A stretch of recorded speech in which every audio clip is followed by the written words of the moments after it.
அனைவருக்கும் வணக்கம். 12வது உலகத்தமிழ் ஆராய்ச்சி மாநாடு அடுத்த ஆண்டு டிசம்பர் மாதம் முதல் வாரத்தில் மொரிஷியஸ் நாட்டில் நடைபெற இருக்கின்றது என்பதை நாங்கள் உறுதிப்படுத்துகின்றோம். இது பற்றிய ஒரு அறிவிப்பு 6 மாதங்களுக்கு முன்னால் வந்தாலும் இப்பொழுது அந்த நாள் உறுதிப்பட்டு விட்டது. டிசம்பர் 6 முதல் 11 வரை இந்த மாநாடு நடக்க இருக்கின்றது. 4 நாள் மாநாட்டு நிகழ்ச்சிகள் நடைபெறும். அதை ஒட்டி சுற்றுலா போன்றவற்றை பல கலை நிகழ்ச்சிகளுக்கு ஏற்பாடு செய்யப்பட்டிருக்கிறது. ஆகவே இந்த முக்கியமான மாநாட்டில் உங்கள் அனைவரையும் பங்கு கொள்ள வேண்டும் என்று நான் அன்புடன் அழைக்கின்றேன். இந்த மாநாட்டை பற்றி நான் கூறுவதற்கு முன்னால் உலகத்தமிழ் ஆராய்ச்சி மன்றம் என்கின்ற அமைப்பை பற்றி சில வார்த்தைகள் சொல்வதற்கு நான் கடமைப்பட்டிருக்கின்றேன்.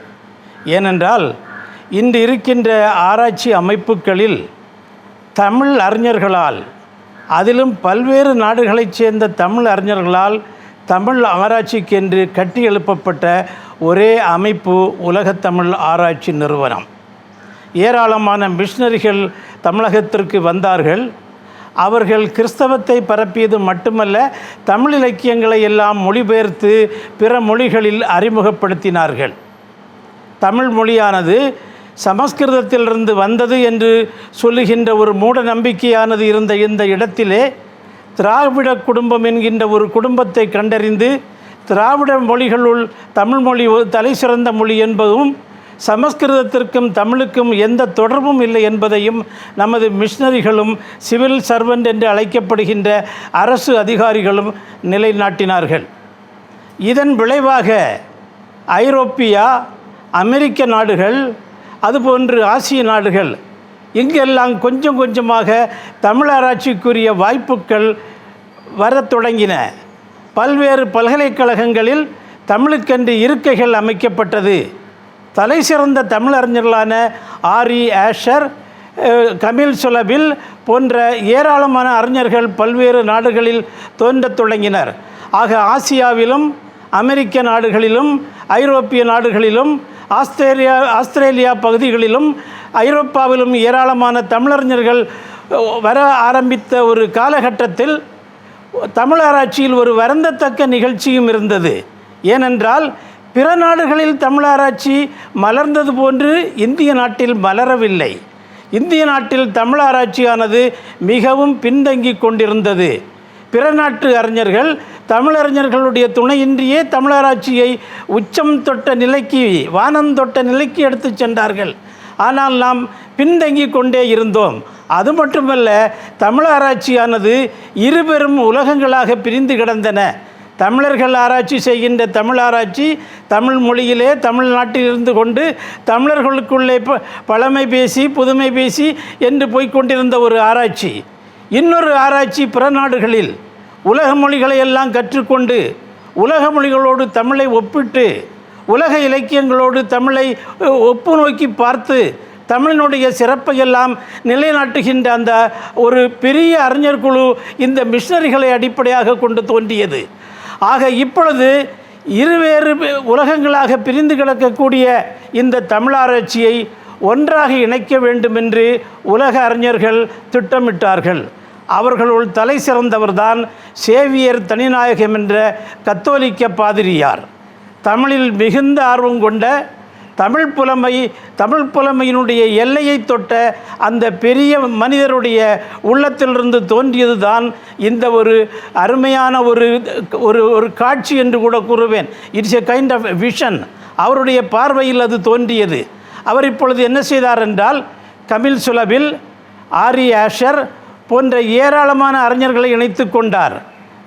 அவருடைய இத்தாலிய நாட்டு அறிஞர்கள் பலர் இதில் வந்து சேர்ந்து கொண்டார்கள். தமிழறிஞர்களையும் அவர் சந்தித்து பேச ஆரம்பித்தார். நம்முடைய சிறந்த அறிஞராக இருந்த தேப்போ மீனாட்சி சுந்தரனார் போன்ற பல அறிஞர்களையும் தொடர்பு கொண்டு இப்படியாக ஒரு அமைப்பினை 1964 உலகத்தமிழ் ஆராய்ச்சி மன்றம் என்ற பெயரில் அவர் தொடங்கினார். International association for Tamil research. அதைத்தான் நாம் IATR என்று கூறுகின்றோம். ஏன் இந்த உலகத்தமிழ் என்கின்ற ஒரு தலைப்பை எடுக்க வேண்டும் என்பதை நாம் புரிந்து கொள்ள வேண்டும். ஏனென்றால் இங்கு நடக்கின்ற சில மாநாடுகளை எல்லாம் நினைக்கும்போது உலகத்தமிழ் என்கின்ற ஒரு கான்செப்ட், ஒரு கருதுகோளை நமது அறிஞர்கள் புரிந்து வைத்திருக்கிறார்களா என்பதே சந்தேகமாக இருக்கின்றது. உலகத்தமிழ் என்று கூறினால் உலகின் பல்வேறு பகுதிகளில் தமிழ் ஆராய்ச்சியினை மேற்கொள்ளுகின்ற பரந்துபட்ட அந்த உலகத்தை இணைக்கின்ற ஒரு முயற்சி தான் உலகத்தமிழ் என்பது. அதாவது இந்த உலகம் என்கின்ற ஒரு கான்செப்ட் 18ஆம் நூற்றாண்டில் தான் வருது. முதலாக கத்தே என்கின்ற ஜெர்மானிய நாட்டு அறிஞர் உலக இலக்கியம் என்று ஒரு தொடரை உருவாக்கினார். உலக இலக்கியம். இந்த உலக இலக்கியத்திற்கு பின்னால் இருப்பது உலக சந்தை. உலக சந்தைக்கும் உலக இலக்கியத்திற்கும் உள்ள அந்த உறவை 1848 எழுதிய கம்யூனிஸ்ட் கட்சியின் அறிக்கை என்கின்ற நூலில் காரல் மார்க்ஸும் எங்கெல்ஸும் விளக்கி உரைத்தார்கள். பொருட்களுடைய வணிகத்தினிடையே ஏற்படுகின்ற அந்த பரிமாற்றத்திற்கும் கலை இலக்கிய பரிமாற்றத்திற்கும் இடையே இருக்கின்ற நெருக்கத்தை காட்டி உலக இலக்கியம் என்கின்ற ஒரு மரபு 19ஆம் நூற்றாண்டில் அதிலும் தொழில்நுட்ப நாகரிகத்தில் கண்டிப்பாக மலர்ந்தேதான் ஆகும் என்கின்ற ஒரு காட்சியை, ஒரு ஆராய்ச்சி காட்சி அவர்களெல்லாம் முன்வைத்தார்கள். இதனை தாகூரும் வழிமொழிந்தார். அவர் இந்த உலக இலக்கியத்தை விஸ்வ சாகித்யம் என்று குறிப்பிட்டார். அதற்கு முன்னால் தமிழில் உலகம் என்று சொல்லும்போது இந்த 6 கண்டங்களை அடக்கிய ஒரு பரந்த பார்வையை நாம் மனதில் வைத்து கொண்டதாக தெரியவில்லை. ஏனென்றால் தொல்காப்பியர் குறிப்பிடுகின்றார், சேயோன் மேய மைவரை உலகமும். மைவரை உலகம்னு சொன்னால் காடு சூழ்ந்த ஒரு உலகம் என்று கூறுகின்றார். அப்புறமா அவரே சொல்கிறாரு, வருணன் மேய தீம்புனல் உலகமும் மாயோன் மேய காடுரை உலகமும் என்கிறார். ஆக சேயோன் மேய மைவரை உலகமும், மாயோன் மேய காடுரை உலகமும், வேந்தன் மேய தீம்புனல் உலகமும், வருணன் மேய பெருமணல் உலகமும் என்று உலகமானது ஒரு சுருக்கமான ஒரு கண்ணோட்டத்திலே தான் பேசப்படுகின்றது. அதற்கு பின்னர் உலகம் என்றால் என்ன என்பதை ஆராய்ந்தவர்களெல்லாம் உலகம் என்பது உயர்ந்தோர் மாட்டே என்று சொன்னார்கள். உலகம் என்றால் அதனுடைய பொருள் உயர்ந்தோர்கள், த எலைட், த ஸ்காலர்லி என்கின்ற பொருளில் உலகம் பயன்படுத்தப்பட்டது. இப்போது 1964 உலகத்தமிழ் ஆராய்ச்சி மன்றம் என்கின்ற அமைப்பு கட்டி எழுப்பப்பட்ட போது இங்கு உலகம் என்று கூறுவது 6 கண்டங்களை உள்ளடக்கிய பல்வேறு நாடுகளை. ஆகவே உலகத்தமிழ் ஆராய்ச்சி மன்றம் என்றால் உலகின் பல்வேறு பகுதிகளில் வாழ்கின்ற தமிழர்கள் ஆராய்ச்சி செய்வதற்காக அவர்களாகவே அமைத்து கொண்ட ஆராய்ச்சி கூட்டமைப்பு. அது எங்கு அரசியல்வாதிக்கு எந்த வேலையும் கிடையாது, வியாபாரிகளுக்கு எந்த வேலையும் கிடையாது. வியாபாரிகளுடைய கையிலும் அரசியல்வாதிகளுடைய கையிலும் தமிழ் ஆராய்ச்சி சிக்கி சிதைந்து விடும் என்பதை பாதுகாப்பதற்காக தோற்றுவிக்கப்பட்ட அமைப்பு தான் இந்த உலகத்தமிழ் ஆராய்ச்சி அமைப்பு என்கின்ற அமைப்பானது. ஆனால் அந்த அமைப்பிலே வியாபாரிகள் அரசியல்வாதிகளும் புகுந்து பல சின்னாபின்னம் செய்ததையெல்லாம் நாம் கவனிப்போம். எப்படி இருந்தாலும் 8 மாநாடுகள் தொடர்ந்து நடந்தன. சேவியர் தனிநாயகத்தினுடைய அரிய முயற்சியினால் 7வது மாநாடு மொரிஷியஸில் நடந்தது, 8வது மாநாடு தஞ்சையில் நடந்தது. அதற்கு பிறகு 9வது மாநாடு நடக்கும்போது மீண்டும் ஒரு அரசியல் பின்னணி அங்கு தோன்றி அந்த மாநாட்டு வளர்ச்சியில் சில தடைகள் ஏற்பட்டது. இந்த தடைகளை எல்லாம் கடந்து சிக்காகோவில் 10வது மாநாடு நடந்தது. 10வது மாநாட்டில் உருக்குலைந்து போன இந்த ஐஏடிஆர் என்கிற அமைப்பு மீண்டும் ஓரளவுக்கு ஒரு நல்ல வடிவத்தை பெற ஆரம்பித்தது. அதனுடைய விளைவாக 11வது மாநாட்டினை ஆசியவியல் ஆய்வு நிறுவனத்தின் வளாகத்தில் நடத்தினோம். இந்த மாநாட்டினுடைய சிறப்பு என்னவென்றால் இங்கு வணிகர்களுக்கும் இடமில்லை, அரசியல்வாதிகளுக்கும் இடமில்லை. நல்ல அறிஞர்கள் 220க்கும் மேற்பட்ட கட்டுரைகள் படித்தார்கள். அந்த நிலையில் சேவியர் தனிநாயகம் அடிகளாருடைய அந்த உயர்ந்த கனவை, ஆஷருடைய கனவை, கமில் சுல்லபிலினுடைய கனவை, டேவிட் சுல்மன் போன்ற பெரிய அறிஞர்களுடைய கனவை எல்லாம் நிறைவேற்றுவதாக இந்த 11வது மாநாடு நடந்தது. இப்பொழுது நாம் 12வது மாநாட்டை மீண்டும் மொரிஷியஸில் நடத்த இருக்கின்றோம். 7வது மாநாடு நடந்த அதே இடத்தில் இப்பொழுது 12வது மாநாடு நடக்க இருக்கின்றது. இந்த மாநாட்டிற்கு என்ன தலைப்பு, அதையும் நாங்கள் ஏற்கனவே சொல்லியிருந்தோம். இதில் நாம் என்ன தலைப்பை எடுத்துக்கொள்கிறோம் என்றால் the external history of the Tamils. இப்படி ஒரு தலைப்பு, தமிழர்களுடைய அயலக வரலாறு. நாம் இங்கு ஆராய்ச்சி செய்வதெல்லாம் தமிழர்களுடைய உள்நாட்டு வரலாறைத்தான் ஆராய்ச்சி செய்து கொண்டிருக்கின்றோம்.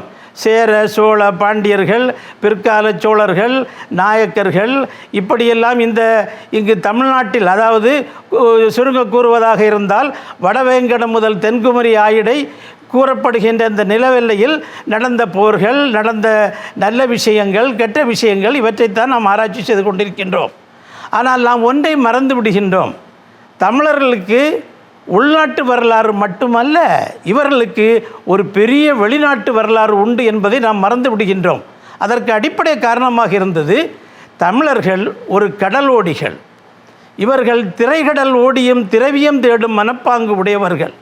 தொடக்கத்திலிருந்தே பார்த்தீங்கன்னு சொன்னால், சங்க இலக்கியத்திலிருந்து பார்த்தோம் என்றால் இவர்களுடைய கடல் வாணிகத்தை பற்றிய செய்திகள் நமக்கு ஏராளம் கிடைக்கிறது. முன்னீர் நாவாய் ஓட்டி வழிதொழிலாண்ட உறவோன் மருக என்று ஒரு சோழ அரசனை கவிஞர் பெருமையாக அழைப்பார்.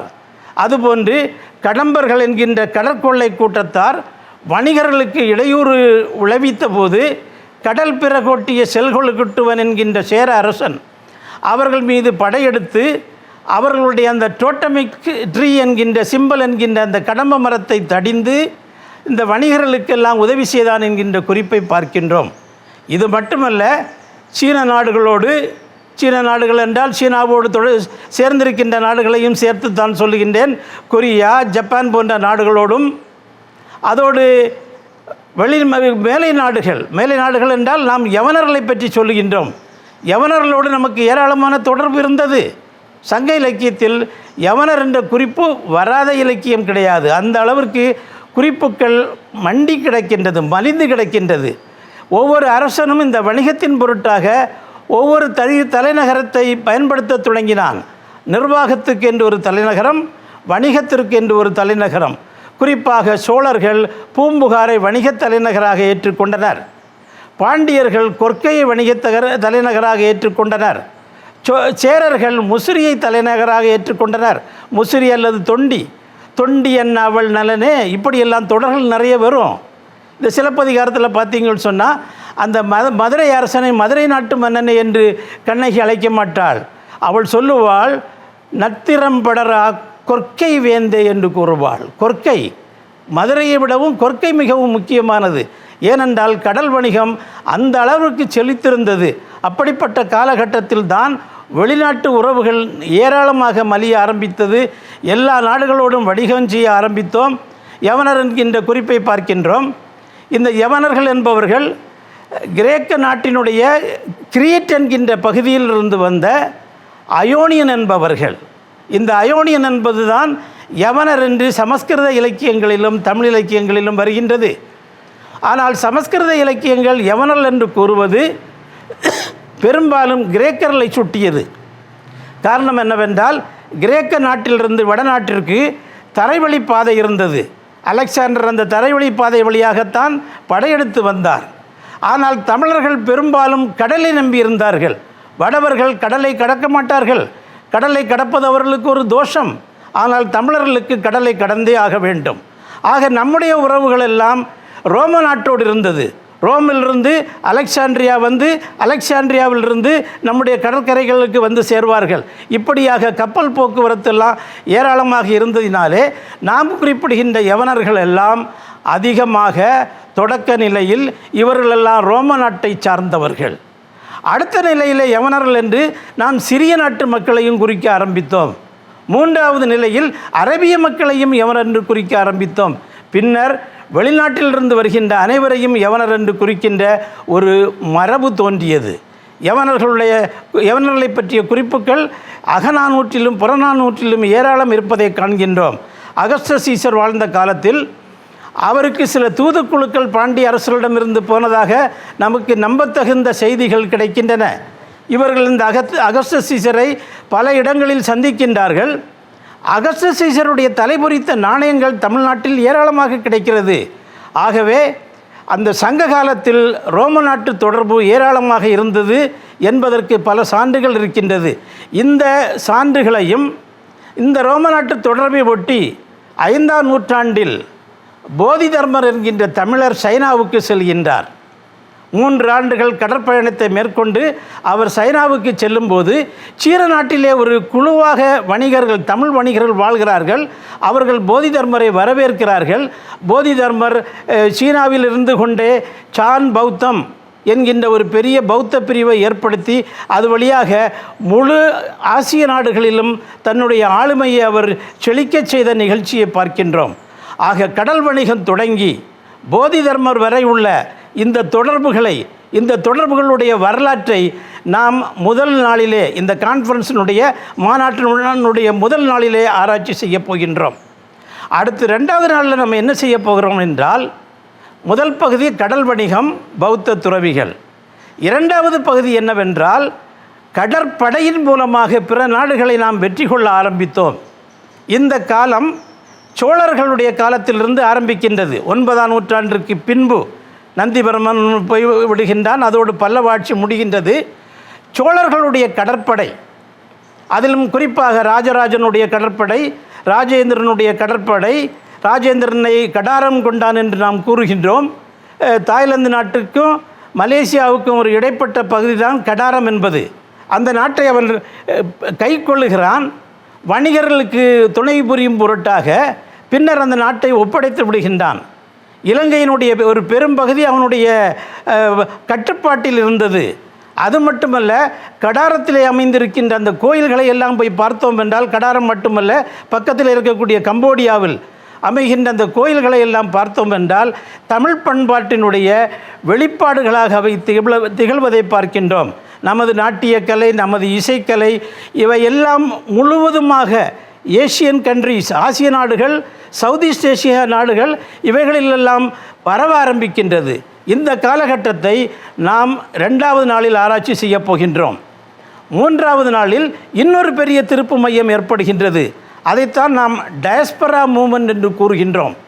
பிரிட்டிஷ் காலனி பீரியடில் அங்கங்கே பல நாடுகளுக்கும் அடிமையாக வேலை செய்வதற்கு, அடிமை என்றால் இன்டென்ஜர்ட் லேபர், ஒப்பந்த கூலி தொழிலாளராக வேலை செய்வதற்கு பலர் தேவைப்படுகிறார்கள். பாண்டிச்சேரி, தஞ்சாவூர் போன்ற பகுதிகளிலிருந்து மொரீஷியஸ், சிசில்ஸ், ரியூனியன், தென்னாப்பிரிக்கா போன்ற பல பகுதிகளுக்கும் தமிழர்கள் செல்கிறார்கள். ஃபிஜியிலே தமிழர்கள் பட்ட பாட்டை எல்லாம் பாரதி கவிதையாக வடிப்பதை பார்க்கின்றோம். நாம் புலம்பெயர்ந்து வாழ்கின்ற தமிழர்கள் என்று சொன்னால் அதில் உலகத்தினுடைய 2வது இடத்தை நம் தமிழர்கள் பெறுகின்றார்கள். முதல் இடத்தை யூதர்கள் பெறுகிறார்கள். யூதர்களுக்கு அடுத்து பெருமளவிற்கு உலக நாடுகளில் பறந்திருக்கின்ற ஒரு மக்களினம் உண்டென்றால் அது தமிழினம்தான். இந்த டயஸ்பாரிக் ஹிஸ்டரியை நாம் 3ஆம் நாள் ஆராய்ச்சி செய்ய போகின்றோம்.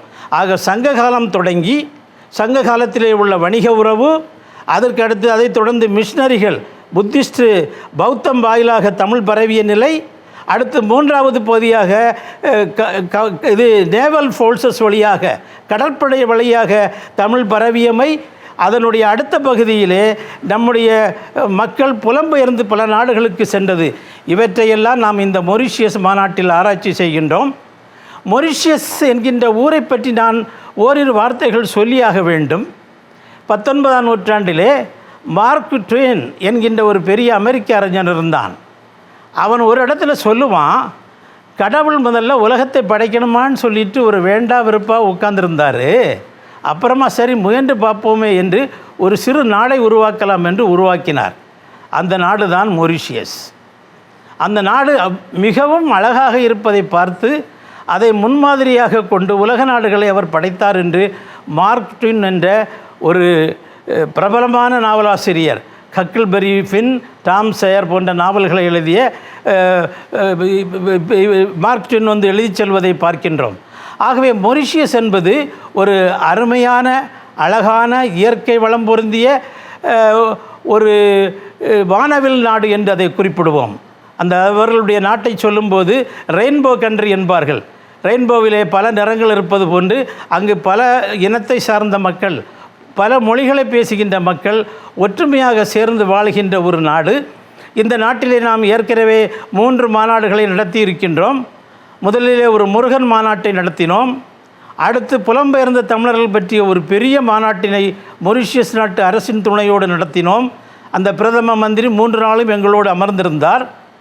அடுத்தபடியாக திருக்குறள் மாநாடு முதல் மாநாட்டை அங்கு நடத்தித்தான் சோதனை முயற்சியாக உலக மாநாடுகளை இப்பொழுது தொடர்ந்து நடத்தி வருகின்றோம். மீண்டும் மொரீஷியஸ் மக்கள் நம்மை அழைத்திருக்கிறார்கள்.